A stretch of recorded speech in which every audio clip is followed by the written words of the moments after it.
निष्कलंक अवतार निराधार परम संत नूर सिंह जी महाराज तेरा इशारा, धन नूरी प्रकाश, तेरा इशारा, धन नूरी प्रकाश। तेरा इशारा। बहुत बढ़िया। सतगुरु की प्यारी साध संगत जी, दूर दराज से आए, पंजाब, हरियाणा, यूपी, राजस्थान, दिल्ली, सभी का महाराज नूर सिंह जी की जन्म स्थली पर पहुंचने पर आपका हार्दिक स्वागत किया जाता है। और इस सतगुरु के दरबार के दासन की दास अमर प्रकाश की तरफ से सतगुरु की प्यारी साध संगत के चरणों में कोटि कोटि प्रणाम किया जाता है।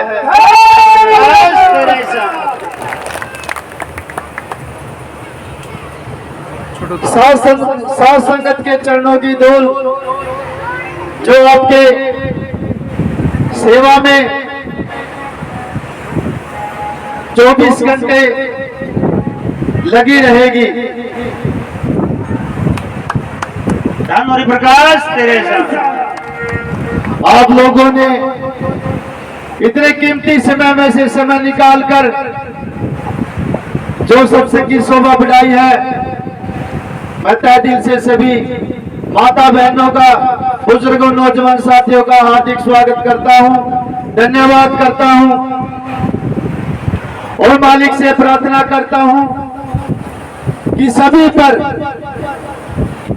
अपनी दया की बौछार करते रहें। सत्संग में जो भी मनोकामना लेके आए हैं, सभी की मनोकामना पूर्ण हो। तेरा इशारा। आप ऐसे ही सत्संग में आया करो और मुंह मांगी मुरादे पाया करो। धन प्रकाश, तेरा इशारा। आज बहुत ही सौभाग्यशाली दिन है हमारे लिए। एक तो आज प्रवासी है और मुक्ति के दाता परम संत कबीर साहेब जी का जन्मदिन भी है आज। धन प्रकाश, तेरा इशारा।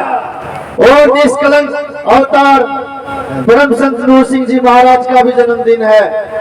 धन प्रकाश, तेरा इशारा। ये तीन चीजें बहुत ही भाग्यशाली से मिलती है। बहुत ही तगड़ा संयोग है जो आप लोग इतनी दूर दराज से इकट्ठे हुए हैं, सत्संग की शोभा बढ़ाई है। मैं बार बार धन्यवाद करता हूँ सारी संगत, साध संगत जी का। तेरा इशारा। फिर भी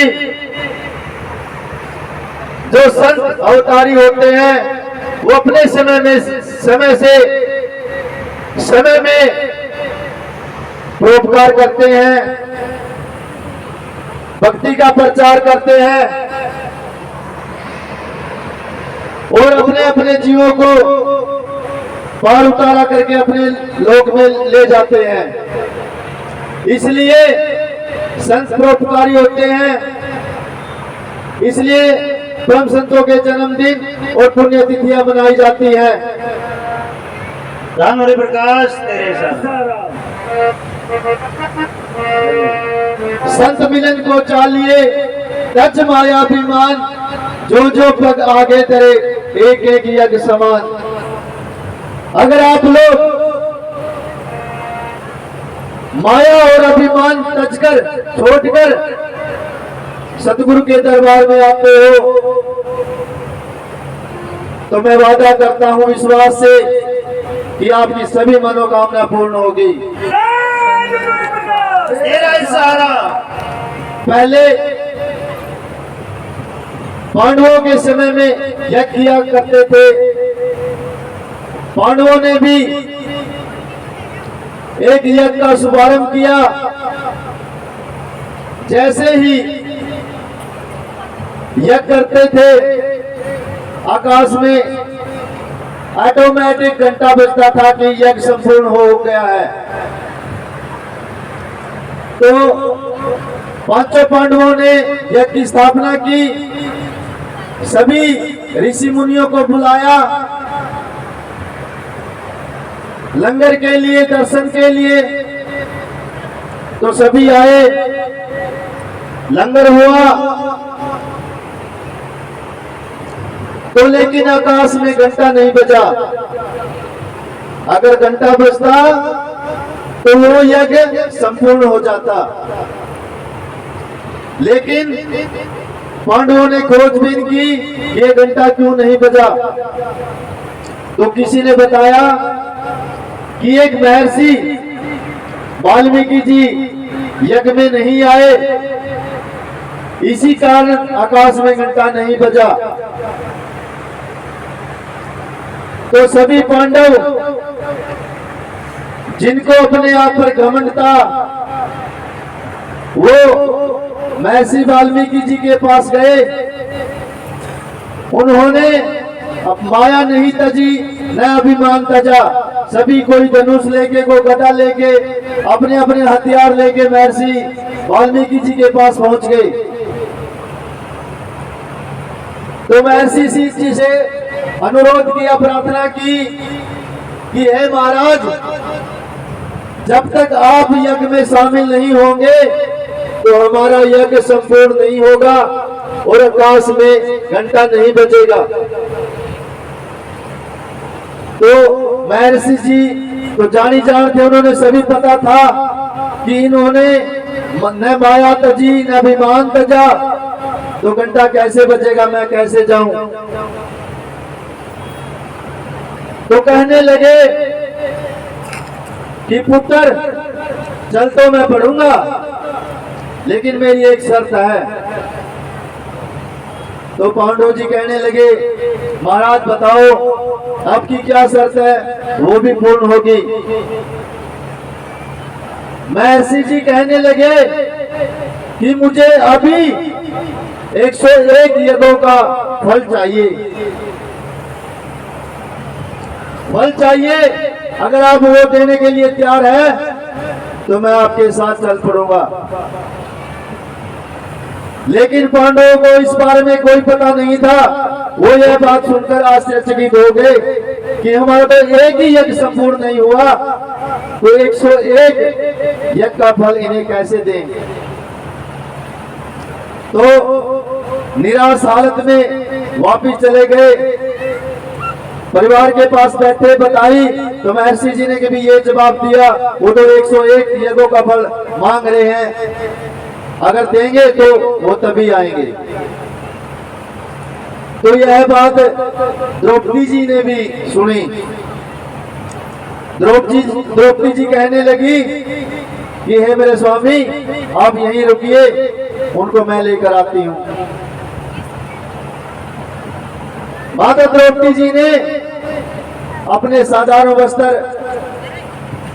पहने और हाथ में कामुखा दीवा लेकर महर्षि जी के पास प्रस्थान किया। जाते ही स्वामी जी के चरणों में विनती की, प्रार्थना की, नमस्कार किया कि हे मेरे मालिक, हमें आपकी जरूरत है। जब आप हमारे यज्ञ में आओगे तभी हमारा यज्ञ संपूर्ण होगा और आकाश में घंटा बजेगा। तो ऋषि जी वो तो जानी जानी होते हैं, मालिक होते हैं। उन्होंने उनकी हालत देखकर कहा कि पांडव आए थे मेरे पास में, मैंने उनको ये जवाब दिया, आपको क्या बताया नहीं उन्हें। तो कहने लगी, महाराज हाँ मुझे पता है, लेकिन फिर भी मैं आपसे अरदास करती हूं कि आप मेरे साथ चलिए।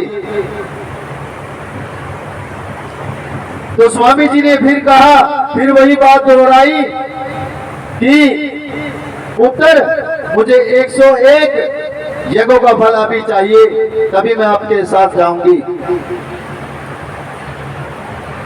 तो द्रौपदी जी ने कहा कि हे महाराज, आप लोगों ने, आप परम संतों ने ये दोहा बनाया हुआ है कि संत मिलन को चालिए तज माया अभिमान, जो जो पग आगे धरे एक एक यज्ञ समान। तेरा सारा। तो यह बात सुनकर स्वामी जी ने बोला, यह बात तो ठीक है, लेकिन मुझे तो कुछ चाहिए। द्रौपदी जी ने कहा कि मैं उस धरातल से यहां तक आपके पास आई हूं, जो आपने कहा है संत मिलन को चालिए तज माया अभिमान, जो जो पग आगे धरे एक एक यज्ञ समान। आप मेरे एक एक पग का मुझे फल दीजिए, जो आप चाहते हैं 101 पग का तो ले लीजिए, बाकी मेरा छोड़ दीजिए। मुझे बाकी नहीं चाहिए, आपको 101 पग का जो फल चाहिए वो मेरे में से काट लो और बाकी का मुझ पर छोड़ दो। तो यह बात सुनकर ऋषि जी खुश हुए और अपनी करमंडल उठाई और द्रौपदी के साथ चल पड़े। चलने के बाद